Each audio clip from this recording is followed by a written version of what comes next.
His phone rang at 8:12 p.m. 4 minutes later, Diana was standing barefoot in the snow with divorce papers in her shaking hands, accused of laundering money for a Mafia boss she'd never met.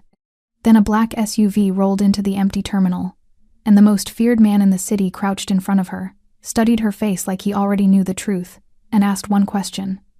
What happened? If this story pulled you in, go ahead and subscribe so you never miss what's ahead. I've got another unforgettable story coming tomorrow. And while you're here, drop a comment and tell me where you're watching from. I love seeing people tuned in from all over the world. Okay, let's get back into it. The snow didn't fall that night. It descended thick, purposeful, the kind that erases the world one layer at a time until nothing familiar remains. Diana Swift sat alone on a metal bench at the empty bus terminal, her bare shoulders pulled inward against the cold. The burgundy evening dress she'd worn to dinner offered nothing against the winter. No sleeves, no back. Just thin satin clinging to skin that had long since gone numb.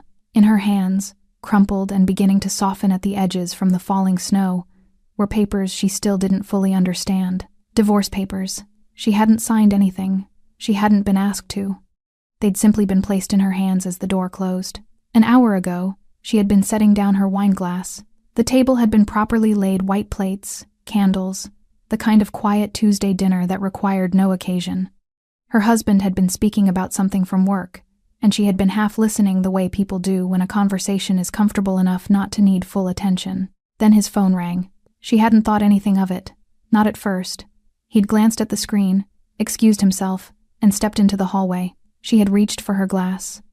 The conversation lasted 4 minutes. She knew because she'd watched the candle and thought about nothing in particular while she waited for him to come back. When he did, the man who returned to the dining room was not the man who had left it. His face had gone the specific color of someone who has just been told something they cannot unknow. His jaw was set. His eyes, when they finally found her across the table, held something colder than anger. They held decision. "You lied to me," he said. She set down her glass. "What?" "The accounts. The transfers." He was speaking carefully, the way people speak when they are afraid of what they might say if they stop being careful. "They said your name is on all of it, that you've been laundering money." A pause. For Dragos Sava. The name meant nothing to her in that moment.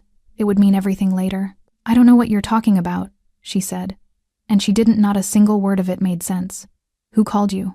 What accounts?" But his face had already closed. She saw it happen.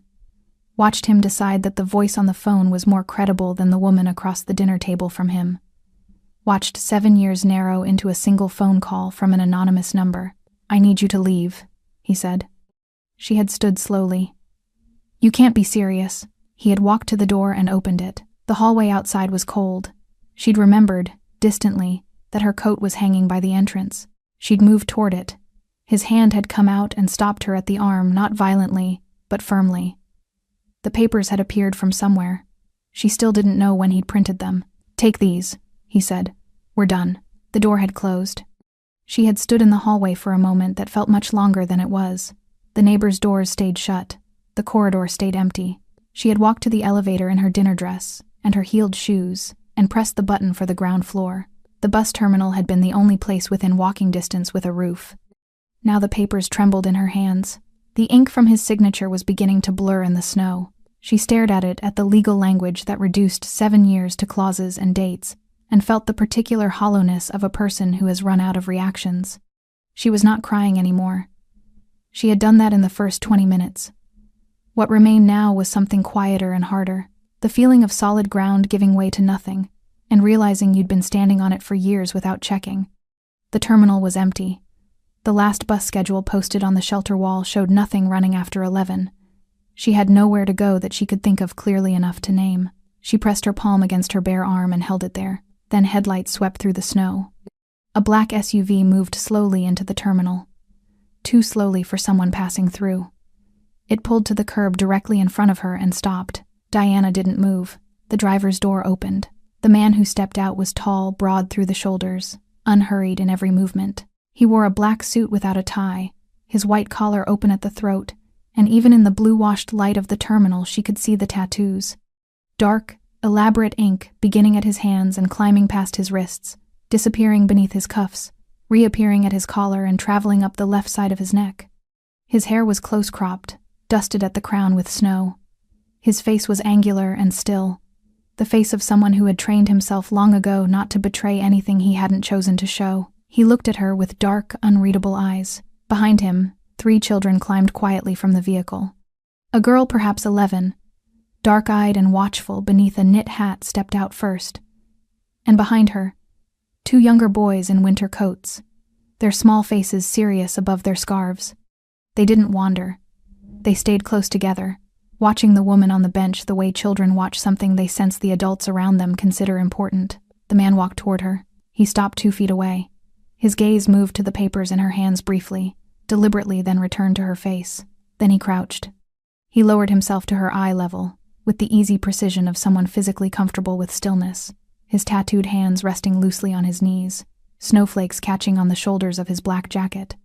This close, she could see that his eyes weren't simply dark, they were the kind of dark that had seen a great deal and filed it all away. He did not look like a man offering charity. He looked like a man who had already made a calculation and arrived at a conclusion.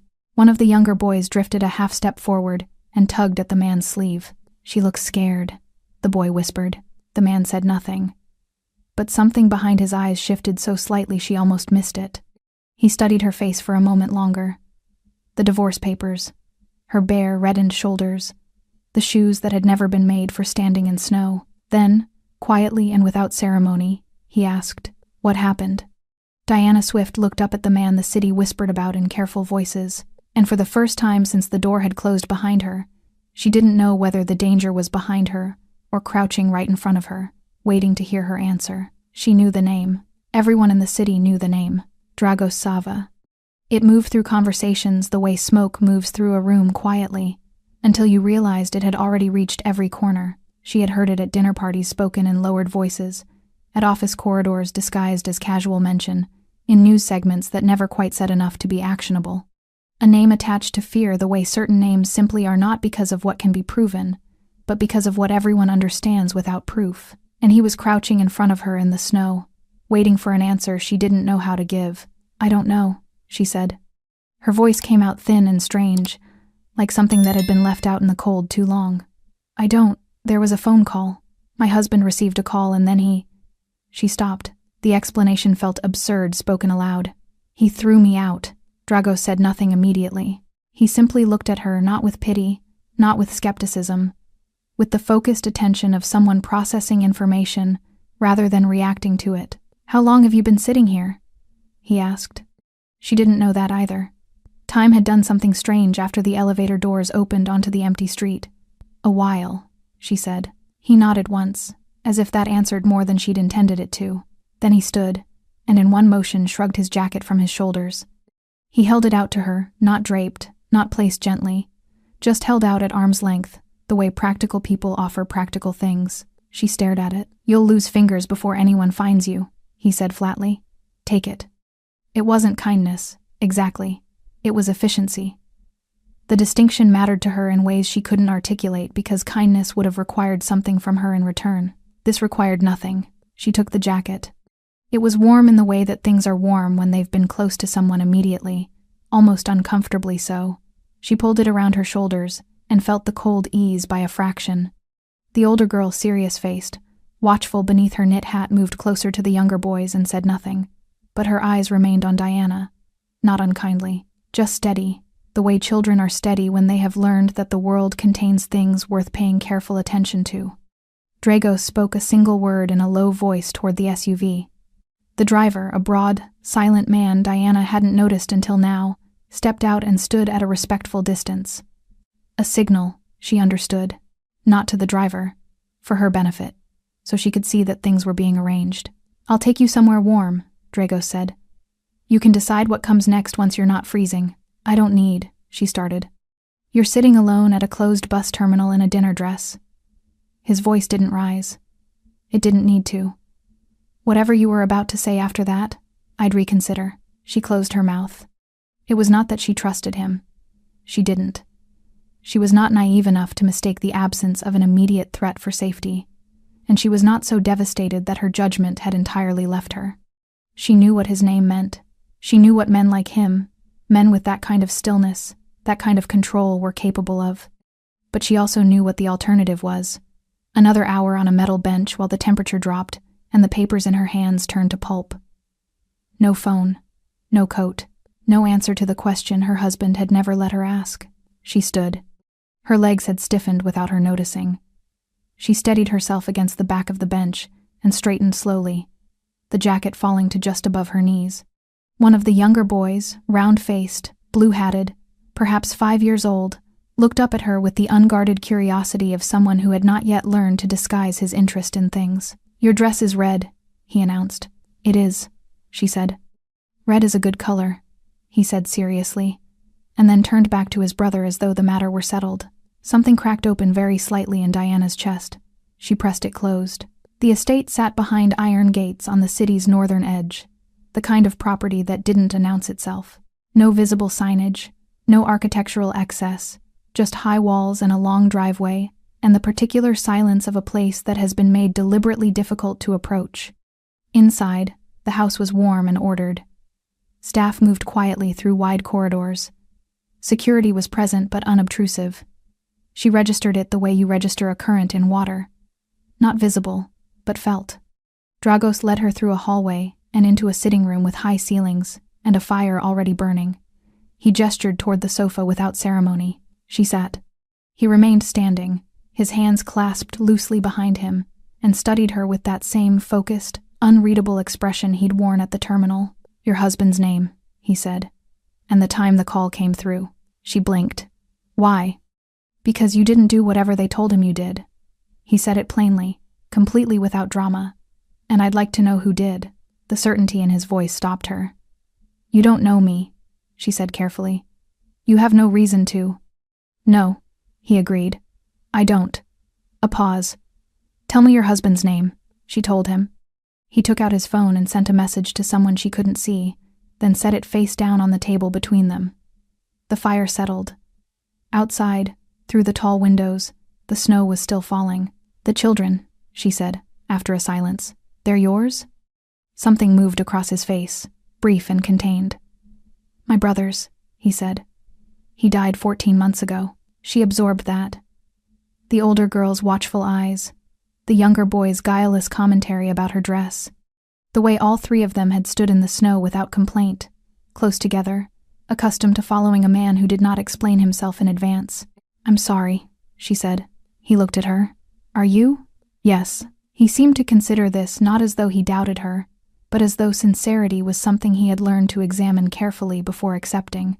Then, quietly, "Your husband received that call at 8:12 p.m. Diana's breath stopped. She had not told him the time. She had not told him anything close to the time. "How do you know that?" she asked. Dragos looked at her steadily across the firelight. He didn't answer. And that was, she realized, its own kind of answer entirely. The fire crackled. Diana sat very still, her hands wrapped around a cup of tea that someone had placed in front of her without being asked. The jacket, his jacket, still rested across her shoulders. She hadn't taken it off. She told herself it was because she was still cold. "You knew about the call before tonight," she said. It wasn't a question anymore. Dragos stood near the window, his back partially turned, watching the snow collect against the glass. He had the posture of someone accustomed to carrying information the way other people carry weight quietly, without showing the strain. "Yes," he said. "Then you need to tell me what's happening." Her voice was steadier than she felt. "Because 2 hours ago I was having dinner, and now I'm sitting in your house with divorce papers and no coat, and apparently my name is attached to something I have never heard of." She set the cup down. "So tell me."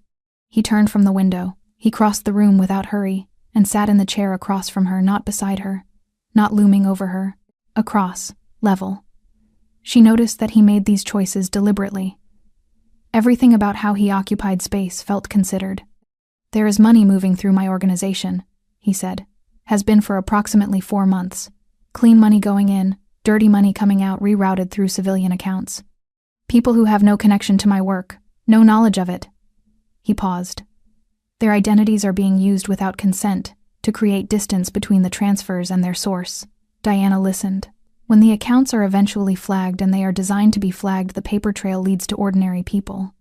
People who cannot defend themselves against a federal investigation because they don't understand what they're being accused of. He held her gaze. "Your name appeared in the flagged accounts 11 days ago." The room was very quiet. "I didn't open any accounts," she said. "I know. I don't have any connection to." "I know," he said again, the same tone, the same certainty he had offered her in the sitting room before, and the same effect. It didn't comfort her so much as it steadied something. "That's why I started looking." She pressed her fingers flat against her knees. "Who is doing this?" "Someone inside my organization." The words came out measured, but beneath them she heard something that wasn't quite anger. It was older than anger. The controlled fury of a man who had trusted carefully and been betrayed anyway. Someone who wants federal investigators looking at my operation. Someone creating a smoke trail through innocent people's lives to get there. And my name was chosen randomly. A pause, fractional, just long enough to tell her the answer before he gave it. "No," he said. The fire shifted. A log gave way and resettled, sending a brief curl of light across the ceiling. "Your father," Dragos said. "His name was Andre Swift." She went very still. "He died 6 years ago," she said carefully. "He did. But before that, 18 years ago, he testified in a federal corruption case, one that involved 3 crime families operating across the Northeast." He watched her face. The testimony was sealed, his name was protected, but these things are never completely buried, not from the people who know where to look. Another pause. "The rival family connected to that case has been dormant for years. They've resurfaced recently, and someone with access to my internal records has a relationship with them." Diana stared at him. She was a financial analyst.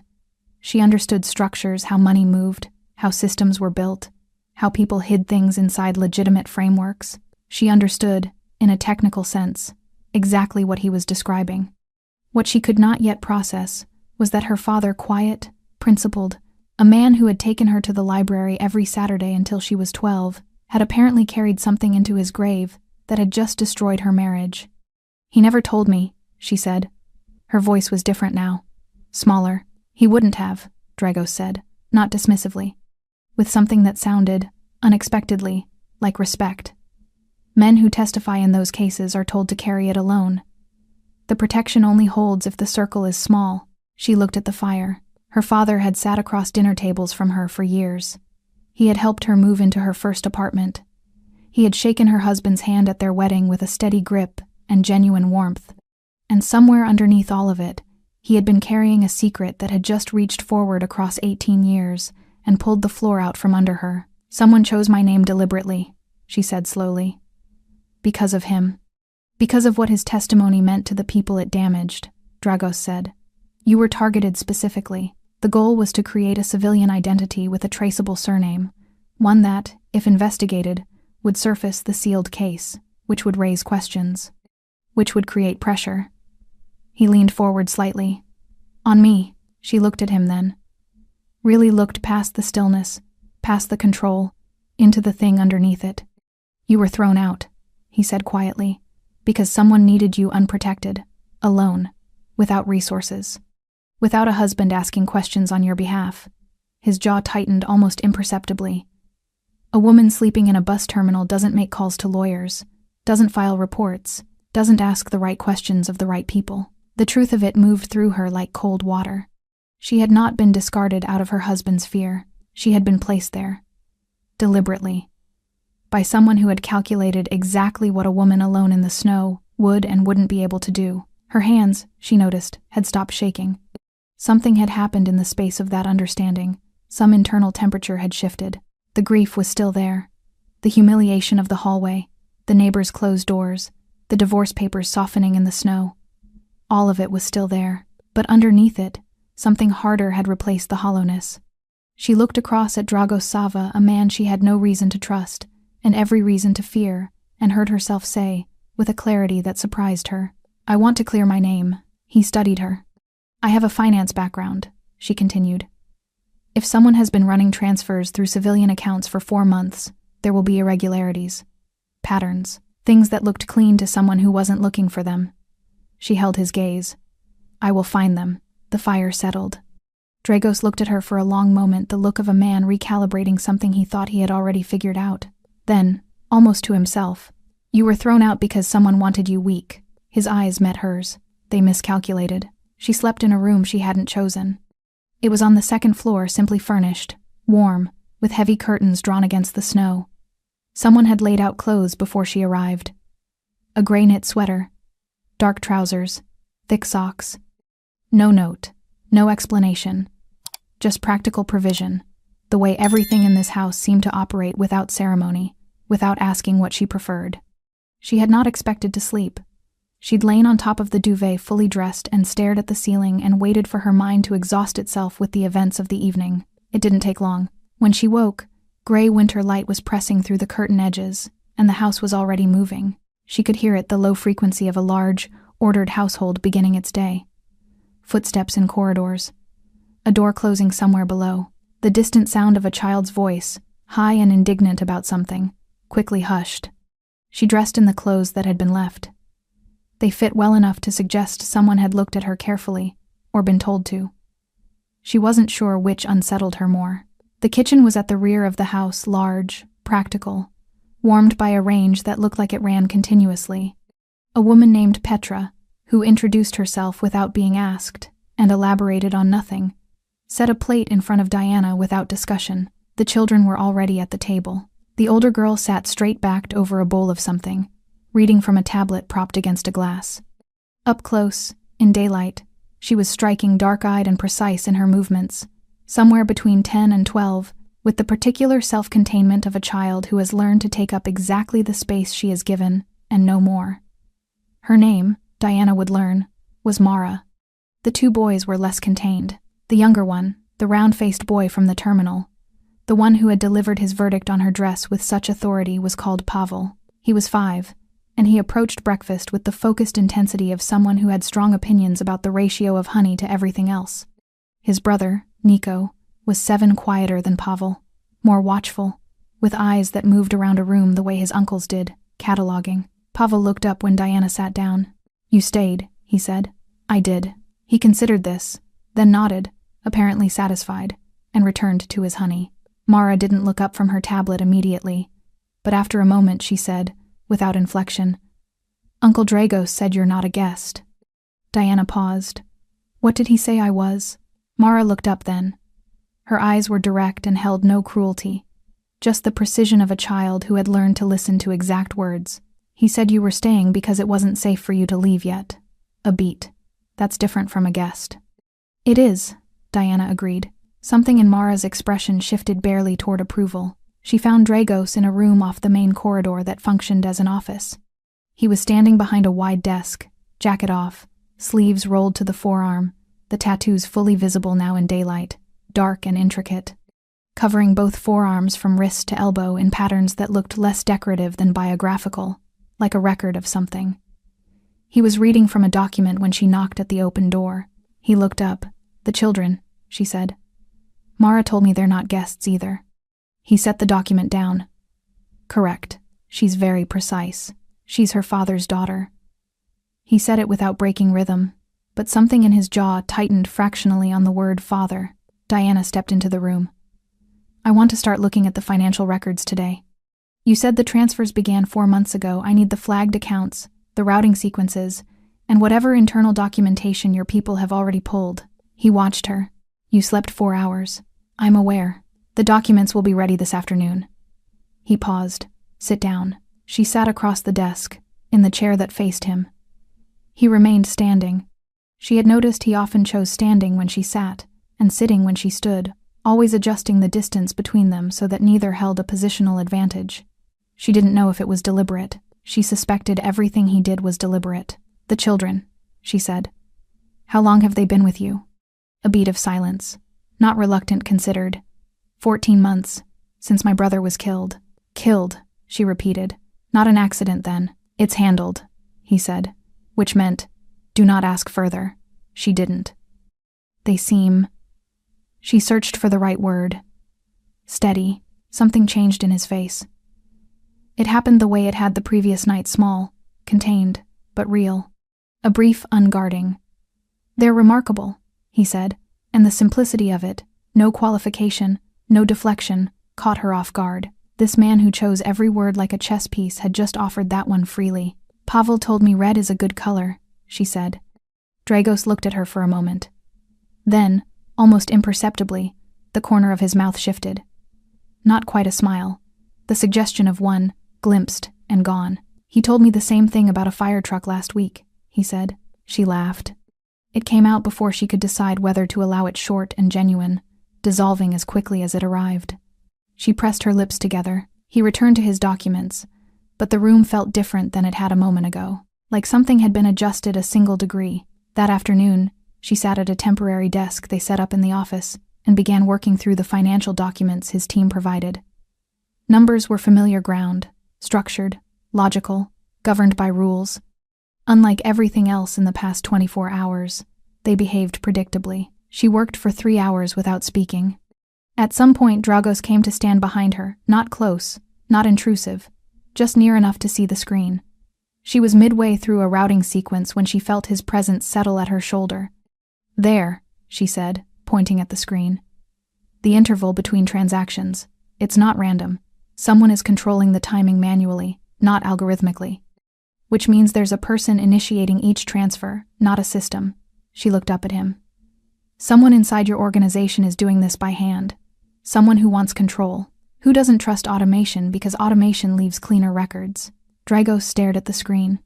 His expression didn't change, but his voice, when it came, was very quiet. "That narrows it considerably. Yes," she said, "to people I trust." She held his gaze. "Yes." He straightened, looked at the screen for another moment. Then at her. "I already am," he said, and walked out. Trust, Diana had learned, was a structure. Like any structure, it had load-bearing points, the places where everything else depended. Remove one quietly, and the whole thing could stand for months before anyone noticed the lean. The crack would be there. The damage would be happening. But from the outside, if the remaining walls were strong enough, it could look solid long after it had ceased to be. She thought about this at her temporary desk on the second morning, working through the routing sequences while the house moved around her in its ordered, quiet way. She thought about her husband, about 7 years of what she had believed was mutual architecture, and how a single phone call had revealed the load-bearing point she hadn't known to check. She thought about what it meant that someone inside Dragos Sava's inner circle was doing the same thing to him. The document spread across her desk told a story in the language she knew best. 4 months of transfers. 11 civilian accounts, hers among them. Each account opened with clean documentation, legitimate identification, small initial deposits that would pass cursory review. The money entered quietly and left quickly, routed through 3 intermediary accounts, before landing somewhere that would take considerably more resources to trace. It was good work, technically proficient, carefully layered. But the timing intervals she had identified the previous afternoon kept pulling at her. She pulled up the sequence again and laid the transfer timestamps in a column, stared at them. Then she reached for a second document, internal meeting logs that Dragos's security team had compiled over the same 4-month period. She hadn't asked for them specifically. They'd been included in the package, perhaps as context. She began cross-referencing. It took 40 minutes. When she found it, she sat back in her chair and looked at the ceiling for a long moment, the way you look at something above you when the thing you've discovered is too large to absorb while looking directly at it. Every manual transfer had been initiated within a 6-hour window following an internal security meeting. Every single one. She brought it to Dragos at noon. He was in the rear courtyard, a walled space behind the house, stone-paved and cold, speaking with a man Diana hadn't seen before. Broad, thick-necked, with close-cropped gray at his temples and the particular ease of someone accustomed to standing close to power. He wore his authority the way certain men do, not in his clothing or his posture, but in the way the space around him seemed to defer. Dragos saw her at the courtyard door and said something brief to the man, who nodded and moved inside, passing Diana without acknowledgement. "Who is that?" she asked, as Dragos approached. "Radu," he said. "He's been with me 11 years. A pause. "My most senior lieutenant." Diana looked at the document in her hand. She looked at the doorway through which Radu had just disappeared. Then she handed Dragos the page. He read it standing up, which was how he read everything. She watched his face as he worked through it, the timestamps, the meeting logs, the columns she had marked in the margin with a single straight line. His expression didn't collapse or flare. It moved through something slower and more controlled than either. A man absorbing a confirmation he had perhaps, on some level, already been approaching. When he looked up, his eyes were very still. "You're certain," he said. "The correlation is consistent across all 4 months. 41 transfers.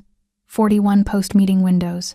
The probability that this is coincidence is— I'm not asking about probability, he said quietly. I'm asking if you're certain. She held his gaze. Yes. He looked back at the page. The courtyard was silent except for the wind moving across the stone and the distant sound, from somewhere inside, of Pavel arguing passionately with Nico about something that required significant volume to resolve. The ordinary noise of children against the extraordinary weight of what sat on the paper between them. Dragos folded the document once, precisely, and held it at his side. 11 years, he said. Not to her, not quite to himself. She said nothing. There was nothing useful to say to a man learning that someone he had trusted with, proximity with access, with the interior mechanics of everything he had built, had been dismantling it quietly from inside. She knew something about that. After a moment, he looked at her. You found this in 2 days. The pattern was there, she said. It just needed someone looking for the right thing. My own analysts reviewed these records. They were looking for external intrusion, she said. They weren't looking at themselves. He absorbed that. Then, what else? She had prepared for this question. She went back through what she had noted a secondary pattern in the account names themselves. A subtle alphanumeric structure that suggested the accounts had been created using a system. A mnemonic, possibly. The kind of thing a careful person uses when managing multiple false identities and needing to keep them straight. Whoever built these accounts is organized, she said. They think in systems. They're not impulsive. This wasn't built in a crisis. It was constructed methodically over time, which means it was planned well before it was executed. She paused. This person has been thinking about leaving for longer than 4 months. The transfers are the exit. They're building a position somewhere else, funded by your operation, documented in a way that implicates you to federal investigators and clears their own path out. Dragos was quiet for a long time. When he spoke, his voice was controlled in the way that takes significant effort to sustain. They used you as insulation. Yes. They chose your name deliberately, attached it to transfers designed to be discovered, knowing the investigation would surface your father's sealed testimony. His jaw was tight, knowing the resulting scrutiny would bury you, she said. Yes. He turned away from her slightly. Just enough. She understood it wasn't dismissal, it was the movement of a man who needed a moment to contain something before it became visible. She looked at the courtyard wall, gave him that moment. When he turned back, his face was composed. You've done more in 2 days than my entire team managed in 11, he said. Your team was protecting loyalty, Diana said quietly. I don't have any loyalties here to protect. He looked at her steadily. You do now, he said. And somewhere behind them, inside the warm house, Pavel shouted triumphantly, apparently having won whatever argument had required such sustained volume. Neither of them smiled, but the air between them shifted, almost imperceptibly, toward something that hadn't been there before. She was in the library when they told her. It was late afternoon, the winter light already retreating, the sky outside pressing down into a bruised gray. She had been sitting with Mara, who had decided, with the quiet authority she applied to most decisions, that Diana should know what books were worth reading and which were not. The verdict was delivered without condescension, simply as useful information from someone who had considered the matter thoroughly. Diana had been grateful for it, for the hour of ordinary, for the simplicity of a child's certainty in a week that had contained almost none. Then Petra appeared at the library door. There is someone at the gate, she said. He says he's your husband. The word landed differently than it once would have. Not like ownership, not even like history, like something left on a doorstep that you hadn't decided yet whether to bring inside. Mara looked up from her book. She said nothing, but her eyes moved to Diana's face with that particular attentiveness, reading the room the way she always did, quietly, completely. I'll go, Diana said. He was waiting in a small receiving room near the entrance, a room Diana suspected was chosen deliberately. Not the warmth of the sitting room with its fire, not the authority of the office. A neutral space, a room that said, "You are being accommodated, not welcomed." He stood when she entered. He looked wrong somehow, in this context. She had only ever seen him in the architecture of their shared life, their kitchen, their car, their restaurant table. Here, inside these walls, he looked reduced. Not physically. He was the same height, the same lean build, the same face she had looked across the dinner table at for 7 years. But something about the proportions had shifted. He had aged, she thought. 3 days had aged him. Diana. His voice was careful, the voice of a man who had prepared what he was going to say, and was now uncertain whether it was the right thing. She sat. He remained standing for a moment, then seemed to realize that was wrong, and sat also. I know you didn't do it, he said. The accounts, the transfers, I had someone look into it. A lawyer. He pressed on before she could speak. Your name was used without your knowledge. The accounts were opened fraudulently. You have no connection to any of it. She looked at him. I know, she said. He blinked. You already knew? Yes. He absorbed that. How long? Since the night you threw me out. Something moved across his face. A flinch he didn't fully suppress. Diana, He stopped, started again. I was scared. The voice on the phone was convincing. They had documentation, account numbers, transaction records with your signature. It looked real, she said. Yes, it was designed to. I panicked. The word came out compressed, like something he'd been holding at pressure. I know that's not enough. I know what I did. You opened the door, she said quietly. He stopped. You didn't ask me, she continued. You didn't show me what they'd sent you. You didn't give me 30 seconds to look at the documentation or respond to the accusation. She kept her voice even. Not cold even. The distinction felt important. You received a phone call from an anonymous number, and you walked to the door and you opened it. His jaw worked. I was protecting myself.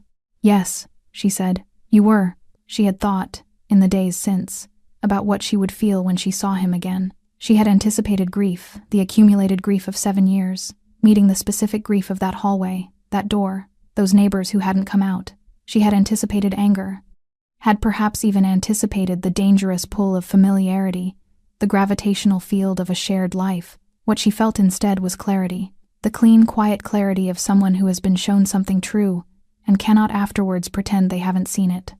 I want you to come home, he said. His voice dropped, became something more exposed. I know I have to earn that. I know it won't be easy. But we can speak to someone. We can. You discarded me, she said. The words weren't raised.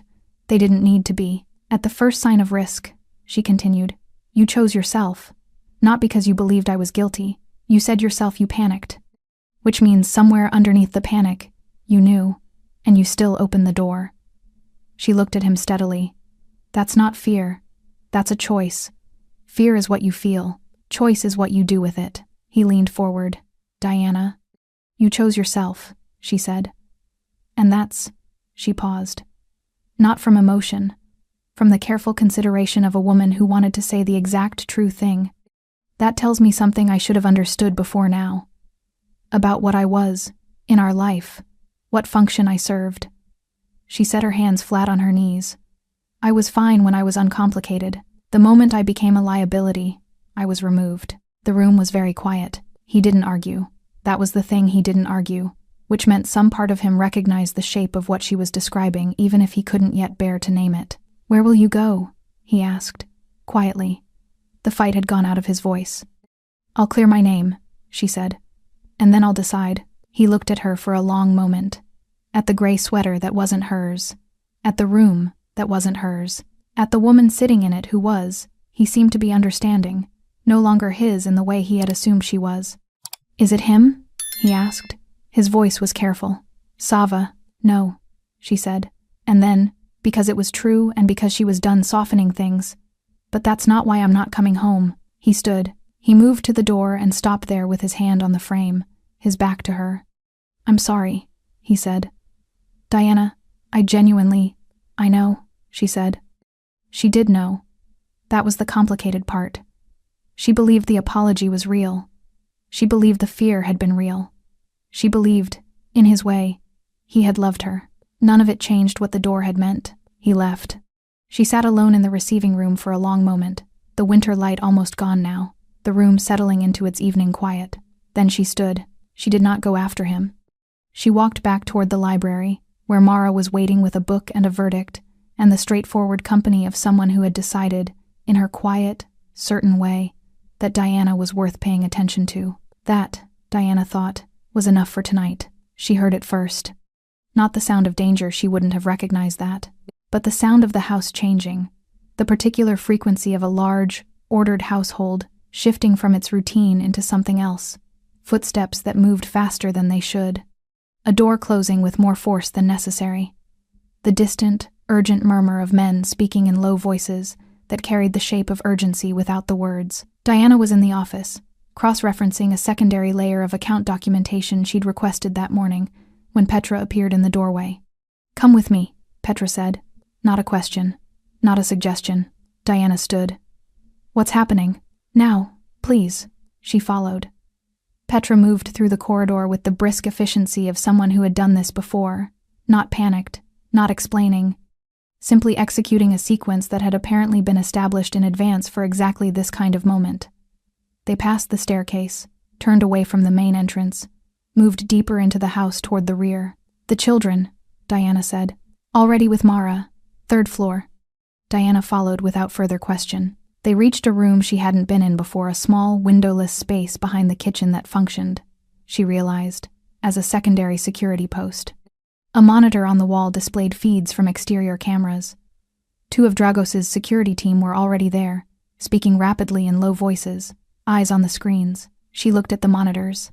3 men at the outer perimeter wall, moving with a coordination that wasn't casual. One of Dragos's guards was down. She could see him at the edge of one frame, motionless on the ground. Her chest tightened. "They came in from the east side," one of the security men said. "Disabled the exterior feed for 40 seconds. It's back up now." He glanced at Diana. A look she recognized, not hostile, but assessing. Calculating the liability of her presence in this room. "Who are they here for?" she asked. He didn't answer. She looked back at the monitors. She already knew. She heard him before she saw him. Dragos's voice in the corridor, not raised, not urgent, but carrying the specific, compressed authority of a man issuing instructions that will be followed without repetition. Then the sound of movement. Several sets of footsteps, the weight of organized response. Then the sounds from outside, brief, controlled. The kind of violence that doesn't announce itself with chaos, but with efficiency, sharp, purposeful, over quickly. Diana stood at the monitor and watched the exterior feeds cycle through angles, tracking movement she could partially interpret and partially not. 4 minutes. That was all it took. Then the courtyard feed showed Dragos crossing the stone with 2 of his men, and between them, hands secured, head lowered, the thick-necked figure of a man she didn't immediately recognize, until she did. He was one of Radu's men. She had seen him twice in the corridor. A background figure. The kind of person you register as furniture in a large household until the moment the furniture reveals itself to be something else entirely. They brought him through the rear entrance. Diana stepped back from the door as they passed. Dragos saw her. He stopped. "Are you hurt?" he asked. "No." She looked at the man between his guards. His face was forward, his expression the closed, resigned expression of someone who has taken a calculated risk and lost. "He came for me." It wasn't a question. She had understood it from the monitors, the angle of entry, the timing, the fact that the breach had been targeted at the residential wing rather than the office or the security room. "Yes," Dragos said. Then he moved past her toward the interior. She found him 20 minutes later. He was in the courtyard alone, or what passed for alone, which in this house meant the guards had withdrawn to a visible but non-intrusive distance. He stood with his back to the door, looking at the wall where the breach had occurred, his jacket off despite the cold. The tattoos on his forearms were stark in the winter air. His hands, she noticed, were not entirely steady. She had not seen that before. She stepped outside. He heard her but didn't turn. "You should be inside." "You're outside," she said. He turned then. His face was controlled, that familiar, constructed composure, but underneath it something was burning. Not performed anger, the real thing. The kind that comes not from wounded pride but from something more personal, more specific. "He was going to take you," Dragos said. His voice was very quiet. "Radu ordered it. If they could create a situation where you disappeared, where investigators found a civilian woman connected to my organization had gone missing." He stopped, jaw tight. "It would have been sufficient." "Sufficient for what?" "To bury me." He looked at her steadily. "You've become a liability to him. You found what his own analysts missed. He knows what that means." She absorbed that. The cold moved across her shoulders. "Did you?" She chose the question carefully. "What did you do to him?" "The man they brought in. He's alive. A beat. For now, she heard what sat beneath those two words. The violence that was being held at distance. The decision being deferred. Dragos. She said his name for the first time. It arrived differently than she expected. Not the whispered citywide version. The name passed between careful people. Just a name. Just his. Don't. He looked at her. Don't do what they expect you to do, she said. You said someone is trying to paint a picture of you for federal investigators. Don't give them the brushstrokes. She held his gaze. Keep him alive. Make him talk. Use what he tells you. That's the thing that actually damages Radu. Not this. The courtyard was silent. Dragos looked at her for a long moment the way he sometimes looked at her, when she said something that required him to adjust what he had already decided. She had learned this expression over 5 days. It was the closest thing to surprise she had ever seen on his face. You're asking me to show restraint, he said, on your behalf. I'm asking you not to become what they think you are, she said. There's a difference. He held her gaze. Something moved through him, visible for just a moment, like light through a closing door. Then he turned toward the house and said, without looking back, he'll be kept secure and conscious. She exhaled. He paused at the door, still not turning. Next time they tell you to stay inside, he said quietly. Stay inside. She almost said, there won't be a next time. She didn't. Because standing in his courtyard in the cold, she wasn't certain that was true, and she was, she realized, with some surprise, not entirely sure she wanted it to be. Radu talked. It took 2 days. Not because he was resistant, though he was, initially, in the practiced way of men who have spent years making themselves useful enough to be protected.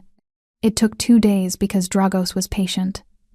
Because he had learned, somewhere in the architecture of who he had become, that the most damaging confessions are the ones extracted without force, the ones a man arrives at himself, when the walls of his own calculation finally close in. Diana wasn't in the room for any of it. She hadn't asked to be. What she had asked for, what she had spent those 2 days preparing, was different. She wanted the paper trail made public, not whispered through channels, not filed quietly with lawyers who would negotiate it into something manageable. She wanted the fraudulent accounts, the forged signatures, the routing sequences, and the meeting log correlations laid out in language that civilian investigators, journalists, and a federal oversight committee could each follow independently. She built the document herself. 41 transfers, 11 civilian accounts, her name, and 10 others who had never understood why their identities had been compromised. She cross-referenced every transaction against Radu's internal access logs. She mapped the alphanumeric account structure she'd identified, demonstrating the organizational system behind it, proof that this was not opportunistic but premeditated. She included the timeline, beginning 4 months before discovery, and tracing back to the first internal meeting Radu had attended after a known contact with the rival family was established. It was the most precise work she had ever done. On the morning of the 3rd day, she printed 2 copies, placed one on Dragos's desk, kept one for herself. He read it without speaking. When he finished, he looked up. This is everything, he said. Yes, if this goes to federal oversight. It clears my name, she said, and the 10 other civilians. And it demonstrates that your organization was the target of deliberate infiltration rather than the source of the fraud. She held his gaze. It helps you, Dragos, if it's presented correctly. He looked at the document. You'd be making yourself visible. I'm already visible, she said. Radu made sure of that. The only question now is whether I'm visible as a suspect or as the person who unraveled it. He was quiet for a long moment. This requires you to stand in front of it, to put your name on it publicly. Yes, and you're prepared for that. She thought about the bench at the bus terminal, the divorce papers softening in the snow, the neighbors' closed doors, the hallway and the hand on her arm, and the door that had simply closed. Someone decided I was disposable, she said. They designed an entire financial structure around the assumption that I would be too frightened or too broken to fight back. She picked up her copy of the document. I want them to understand what they miscalculated. The meeting was arranged for the following morning. Dragos's lawyers facilitated access to a federal oversight liaison, a woman named Kovacs, precise and unreadable, who arrived with 2 colleagues and a recording device and sat across a wide table from Diana with the expression of someone who had heard many stories and believed very few of them. Dragos was present. He sat at the far end of the table and said almost nothing. This had been discussed. Diana's voice needed to lead this, unmediated by his presence or his reputation. He was there as a witness, not an authority. Diana sat alone on her side of the table. She placed her document in front of Kovacs and began. She walked through it methodically, the account structure, the timing correlations, the meeting log cross-referencing. She explained the alphanumeric pattern in the account names and what it demonstrated about the level of premeditation involved.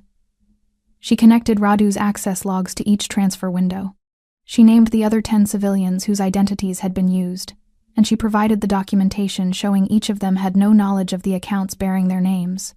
When she reached the section documenting her own fraudulent accounts, the ones that had been designed to surface her father's sealed testimony and create federal pressure on Dragos's operation, she did not look away from Kovacs. She held eye contact and stated each fact cleanly.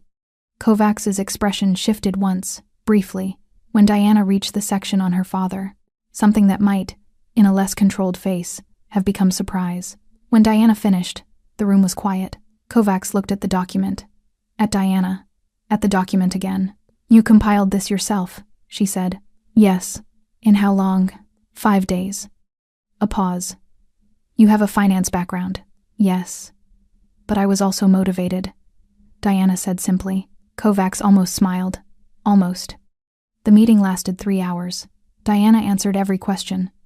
She did not soften anything, did not negotiate around the edges of what the documentation showed. She let it be exactly what it was, precise, evidenced, and complete. At the door, as Kovacs was leaving, she stopped. "The 10 other civilians," she said.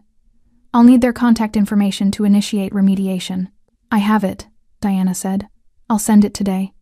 Kovacs nodded, looked at her for a moment with the expression of someone revising an initial assessment. Then she left. Diana stood at the empty table. The document still spread across it. The recording device gone. The room returned to its ordinary dimensions. She heard Dragos move behind her. He stopped at her shoulder close, but not touching. She could feel the warmth of him, the solidity. "You didn't hide behind me once," he said. "No," she said. "He thought you would." A pause. "Radu." He built the entire structure around the assumption that a woman implicated in financial fraud would go quiet. Find a lawyer. Manage it privately. Another pause. He didn't account for someone who would open it up instead. She looked at the document on the table. At her name on the cover page, clear and unequivocal. "He chose the wrong person," she said. Behind her, very quietly, Dragos said, "Yes." And the way he said it, not as assessment, not as strategy, made her close her eyes briefly against something she wasn't ready to name. That evening, Radu's confession was filed alongside Diana's documentation. By morning, the accounts were frozen. By afternoon, the federal investigation had formally shifted its classification from civilian fraud to organized infiltration, with Dragos's organization listed as the target rather than the perpetrator. Diana's name was cleared in a press statement that she did not read until Mara brought it to her on a tablet with characteristic directness. "It says you're not a criminal," Mara said. "I know," Diana said. "Did you know before it said so?" Diana looked at her. "Yes." Mara nodded, satisfied. She took the tablet back and returned to her book. Pavel, from across the room, looked up from whatever engineering project he had been constructing from objects he was not supposed to use for engineering. "Can we have cake?" he asked. Diana laughed. It came from somewhere real, somewhere that had been closed for a long time. It moved through her without asking permission, and she let it, because she was tired of deciding what to allow. "Yes," she said, "I think we can have cake." Her husband called that evening. She saw the name on the phone they had returned to her and looked at it for one full ring. Then she answered. "I saw the statement," he said. "Diana, I know," she said. "I should have." "Yes," she said. "You should have." A long silence. "I'm glad you're safe," he said finally. His voice was very quiet. The voice of a man who has run out of arguments and arrived, too late, at something simpler. "Thank you," she said. She meant it, completely, without anger, without residue. She ended the call. She sat with the phone in her hands for a moment. Then she set it down on the desk and looked out the window at the courtyard, where the snow had finally stopped falling and the stone was pale and still in the evening light. She thought about doors, about the ones that close and the ones that open, about the difference between an ending and a clearing. Then she went to find where the cake had ended up, and did not look back. The snow came back that night. Not the heavy, swallowing kind from the night she had sat at the terminal. Lighter than that. The kind that falls without urgency, that drifts at angles and catches the light and makes the world look briefly, temporarily, like something that has been forgiven. Diana stood at the tall window in the sitting room and watched it come down. The house was quiet in the particular way it went quiet after the children were in bed, not empty, but settled. The security presence withdrew to its perimeter. The staff moved through their closing routines. The building exhaled. She had a glass of wine she wasn't really drinking. She heard him before she saw him, the specific weight of his footsteps, which she had learned without meaning to, the way you learn the sounds of a house you have occupied long enough for it to stop being foreign. He entered the sitting room and stopped when he saw her at the window. He didn't leave. He moved to stand beside her instead, not close enough to require acknowledgement, close enough to share the view. Outside, the snow drifted through the courtyard light in slow, pale arcs. Neither of them spoke for a while. This had become, over the past days, a kind of language between them, the capacity to occupy silence without filling it. She had not experienced this with many people. Most people, she had found, were frightened of silence.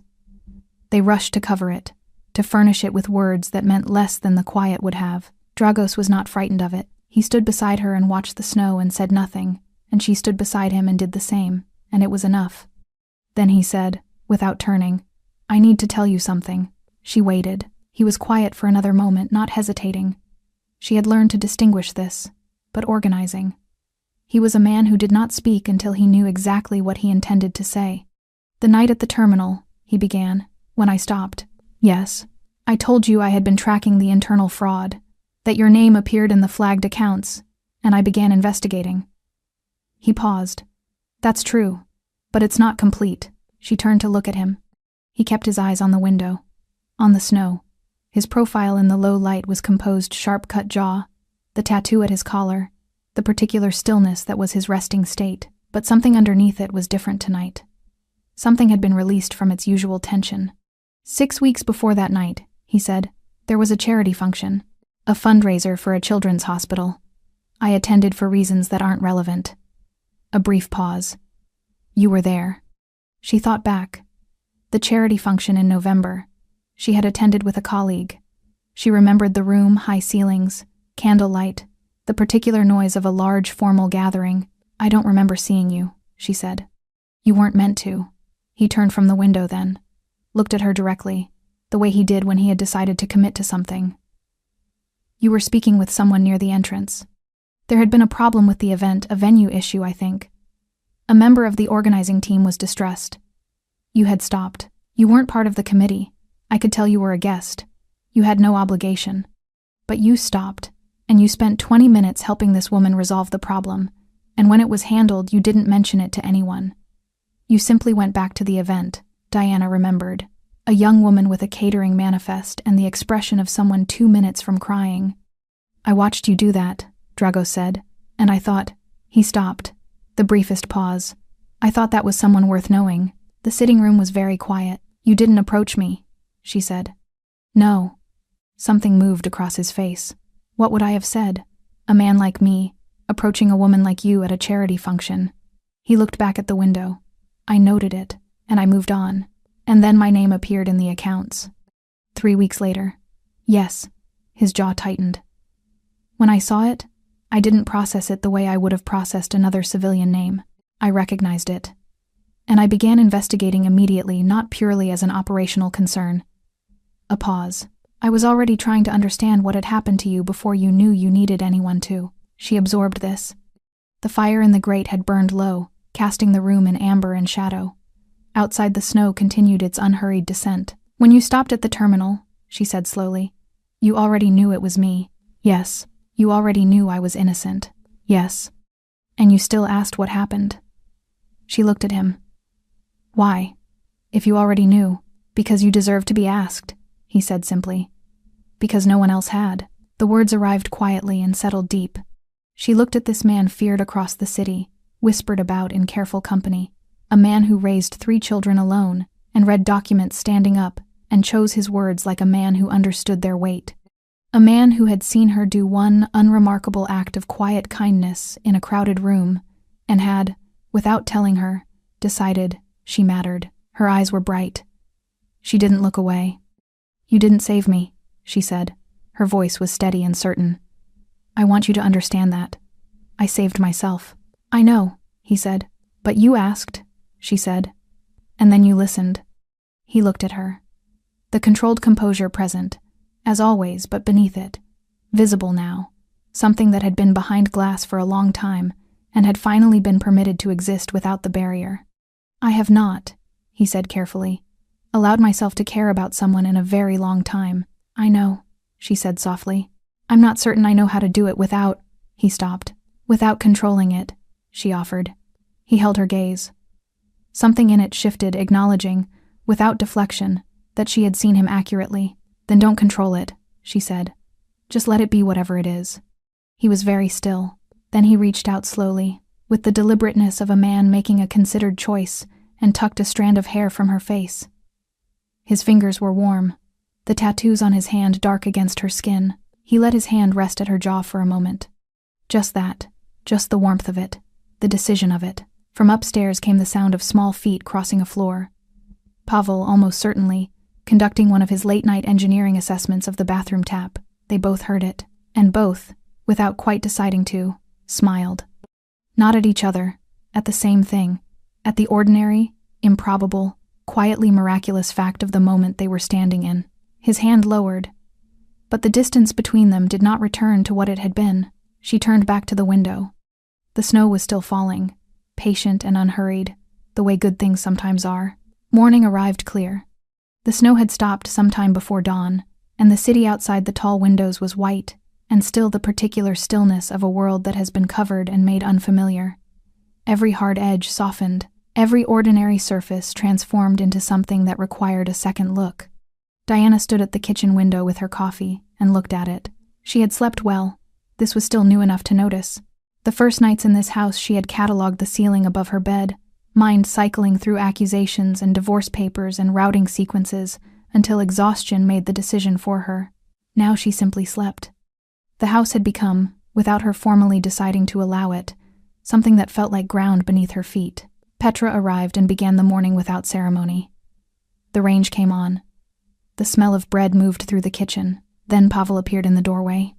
He was still in his pajamas, dark blue, printed with something Diana had been told were rockets but looked, she privately thought, more like agitated cucumbers. His hair was at a significant angle. He carried, for reasons he did not explain and she had learned not to question, a single blue sock. He surveyed the kitchen, located Diana, crossed directly to her and leaned against her side with the complete, unself-conscious ease of someone who had simply decided this was a reasonable thing to do.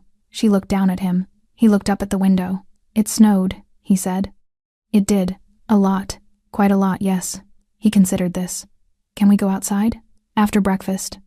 He accepted this condition and remained leaning against her, apparently satisfied with the arrangement, until Petra placed his bowl on the table and the gravitational pull of honey reasserted itself. Diana watched him go. She held her coffee with both hands and felt something move through her chest, warm, quiet, weightless. The kind of feeling that doesn't announce itself because it has nothing to prove. Nico and Mara came down together. Mara with her tablet. Nico with the slightly rumpled dignity of a 7-year-old who considers mornings a reasonable but imperfect arrangement. They sat. Breakfast happened. It was, Diana thought, an extraordinarily ordinary thing. 4 people at a kitchen table in the morning, the snow outside and the bread warm, and Pavel conducting a detailed structural analysis of his toast. Ordinary in the way that only feels ordinary once you understand what it costs to arrive at it. Dragos came in last. He was already dressed black as always, composed as always, the tattoos at his collar and wrists part of the geography of him that she had stopped seeing as separate from who he was. He poured coffee, looked at the table. His eyes moved across the children briefly, the quick accounting of someone who begins every morning by confirming that what matters is still present. Then they found Diana. He said nothing. But the quality of his silence was different from the functional silences of the morning. This one had acknowledgement in it. The acknowledgement of the previous night's sitting room, of the snow through the window, of his hand at her jaw and the word he hadn't said and hadn't needed to. She held his gaze for a moment. Then she looked back at her coffee. The formal exoneration arrived by document that afternoon. Federal oversight confirmed the closure of the fraudulent accounts. The 10 civilian names, including hers, were formally cleared of any association with the investigated transfers. Radu's confession, combined with Diana's documentation, had been sufficient to reclassify the entire investigation. The rival family connection was now under separate inquiry. It was, on paper, the end of it. She read the document at the desk in the office, the desk that had become, over the course of 10 days, simply her desk.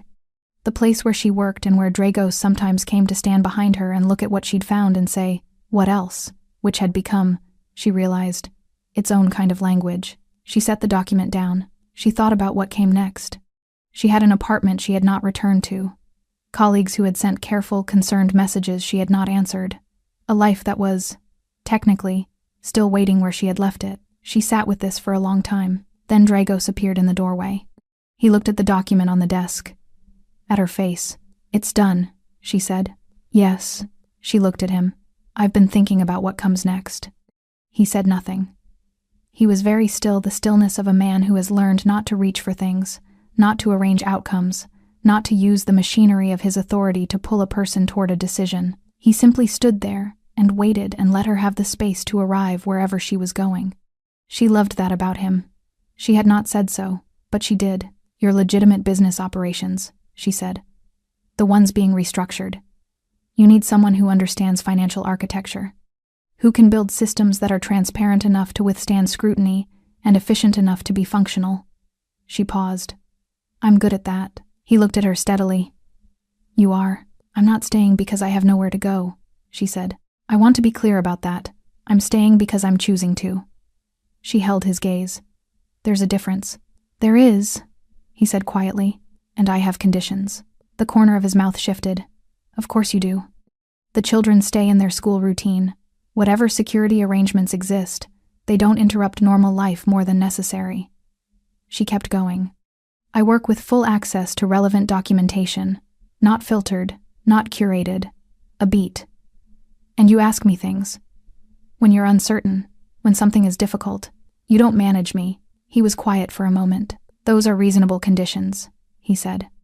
"I know." He crossed the room and sat in the chair across from her the way he always sat. Level, unimposing, deliberate.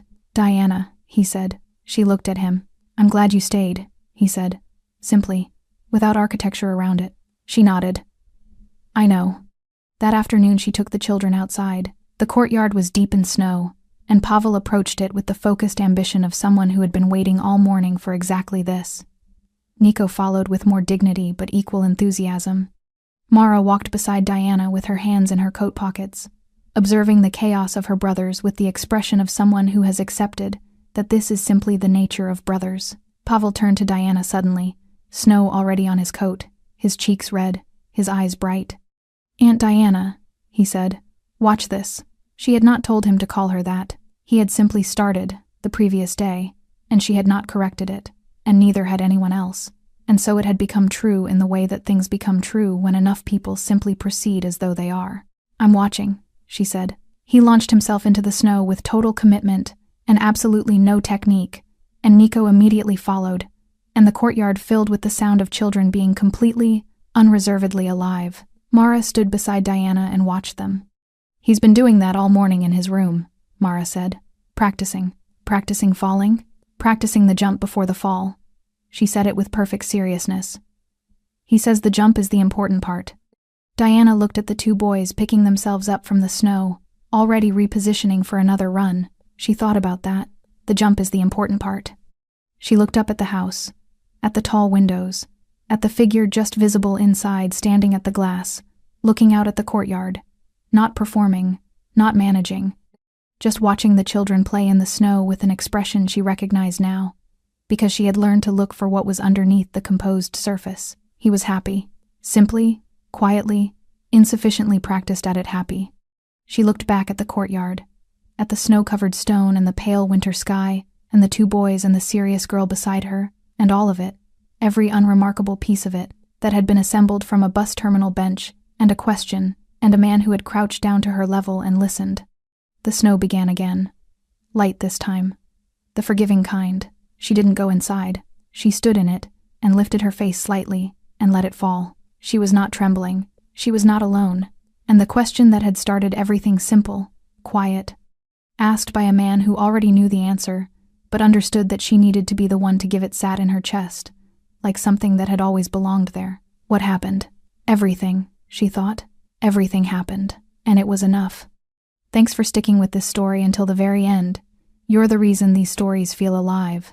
If you're ready for another powerful journey, just tap the next video on your screen. And before you go, leave a quick comment and rate this story from 1 to 10. I'm excited to read your thoughts and connect with you in the comments.